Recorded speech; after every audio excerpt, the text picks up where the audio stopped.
అది సేఫ్ అయిన తర్వాత మళ్ళీ సినిమా చేసే ప్రయత్నం ఉంటుంది.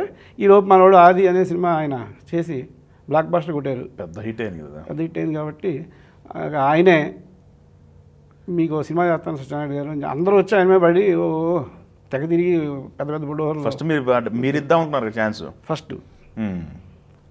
అది ఇంకా మా ఫ్యామిలీతో ఆయన మాకున్న అనుబంధం చాలా గట్టిగా ఉంటుంది.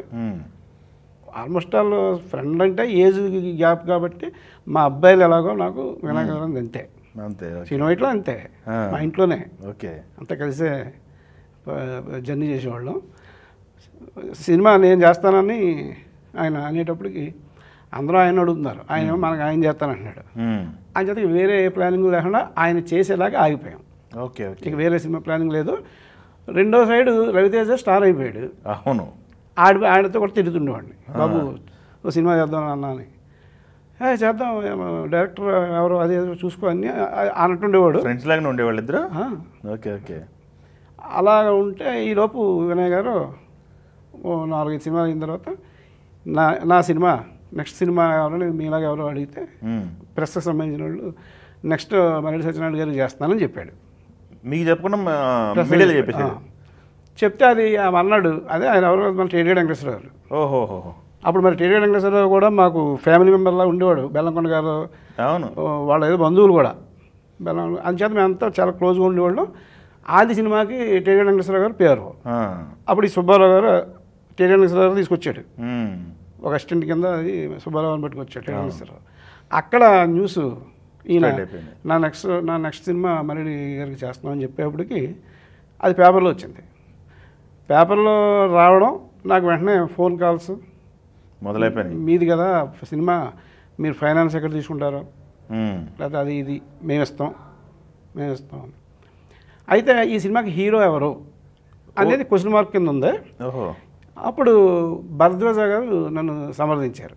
సత్యనారాయణ నీకు వినాయక్ డేట్స్ ఉన్నాయి కదా చేస్తున్నాడు, బహుశా హీరో ఇంకా మీకు ఫైనలైజ్ అవ్వలేనట్టుంది, సురేష్ బాబు అడగమన్నాడు, వెంకటేష్ బాబుతో చేస్తారా సినిమా అని వాళ్ళు అడిగారు. నేను వినాయక్ గారిని అడిగాను. కాదు నా దగ్గర ఉన్న కథ ఒక స్టోరీ అనుకున్నాను, అది వెంకటేష్ బాబుకి సరిపోదు, యంగ్ కుర్రోడు కావాలి, చూద్దాం ఎవరొకళ్ళు అంటే ఈలోపు అరవింద్ గారు నా దగ్గర వినాయక్ డేట్లు ఉన్నాయి అనేది తెలుసుకుని అప్పుడు ఆర్య అయిపోయింది. ఆర్య అంటే సూపర్ హిట్ రెండో సినిమా. అప్పటికి నేను అరవింద్ గారికి బాగా క్లోజ్.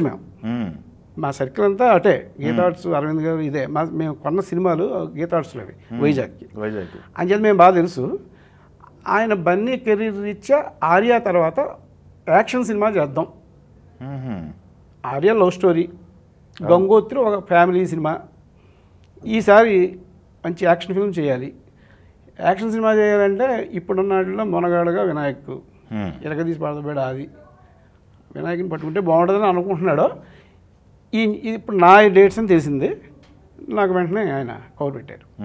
అంటే డైరెక్ట్గా నాకు కాకుండా వైజాగ్ గాంధీ పిక్చర్స్ రెడ్డి గారికి ఫోన్ చేసి మన సత్యనారాయణ రెడ్డికి వినాయక్ సినిమా చేస్తున్నాడు కదా రెడ్డి గారు, దాని గురించి మాట్లాడదాం ఒకసారి మీరు రండి అని ఆయన రప్పించి అది ఆ మీటింగ్ పెట్టారు. పెట్టి బన్నీతో చేయమని.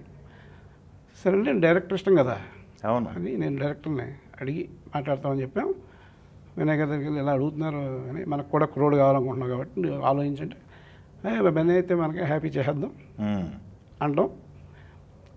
ఏవైతే మీరు నమ్మరో సింగిల్ అనిపి నేను పెట్టుబడి పెట్టలే సినిమాకి. అవునా?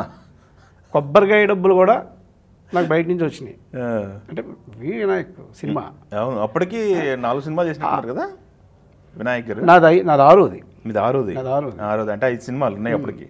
5 సినిమాలు రిజల్ట్ చేసింది కాబట్టి వినాయక్ గారు డేట్లు ఇస్తే చాలు అనే లెవెల్లో ఫైనాన్షియల్ బయ్యర్లు హీరోలు డేట్లు. ఇంకా అరవింద్ గారు సత్యనారాయణ రెడ్డి మా అబ్బాయికి ఏమీ రెమ్యునరేషన్ లేదు, వద్దు, సినిమా అయిన తర్వాత సక్సెస్ అయిన తర్వాత డబ్బు వస్తే అప్పుడు నా రెమ్యునరేషన్ ఇంత అని నేను తీసుకుంటా. రెండోది ఏంటంటే అతి తక్కువ ఇంట్రెస్ట్కి ఫైనాన్స్ సత్యరంగయ్య గారి దగ్గర మాట్లాడేసాడు ఆయన. ఆయన మాట్లాడేసాడు. వాళ్ళు ఇవ్వడానికి ఇంట్రెస్ట్ ఉంది. అరవింద్ గారు చెప్పారంటే ఇక వాళ్ళకి ఇదే ఉంది అంతే. అతి తక్కువ ఇంట్రెస్ట్ ఈ పద్ధతుల్లో కొబ్బరికాయ కొనుక్కోని కూడా డబ్బులు వాళ్ళే ఇచ్చారన్నమాట. నేనేం పెట్టట్లేదు. అతిథిగా వెళ్ళొచ్చారు ఓపెనింగ్కి. ఇవన్నీ చేసి వాళ్ళ అబ్బాయి కాబట్టి అరవింద్ గారు 40% షేర్ హోల్డర్ అయిన సినిమాలో. ఓకే. నాది 60%. ఓహో. ప్రొడ్యూసర్ క్రెడిట్స్ కార్డ్స్ అన్నీ నాయే. సోలో ఆయన ప్రజెన్స్ ఉంటుంది, అరవింద్ గారి ప్రజెన్స్. బ్యానర్ నన్ను కొత్తగా బ్యానర్ పెట్టుకో, పాత సినిమా తీసిన బ్యానర్ కాకుండా కొత్తగా బ్యానర్, పెద్ద సినిమా చేస్తున్నాం కదా అని ఇంకొక బ్యానర్ పెట్టాను. మా అబ్బాయి పేరు మీకు తెలియని పేరు, వశిష్ఠ పేరు వశిష్ఠ కాదు, వెంకటనారాయణ రెడ్డి మా ఊడి పేరు.